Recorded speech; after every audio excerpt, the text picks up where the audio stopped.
Hey y'all, so for part one of this week's lecture, we're going to dive back into consumer theory, which, if you remember, was the theory of the consumer, right? It's how the buyers, people behave.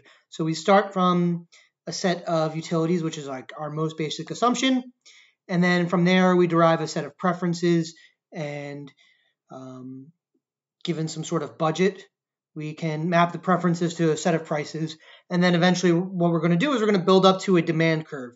So up until this point in the class, we've kind of taken demand curves as a given.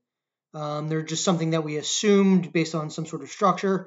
But now we kind of have where the willingness to pay from, or not yet, but by the end of this lecture, we'll have where the willingness to pays for the demand curves kind of factor in what generates the willingness to pay. And ultimately, it goes back to the utility assumptions we make for each individual consumer.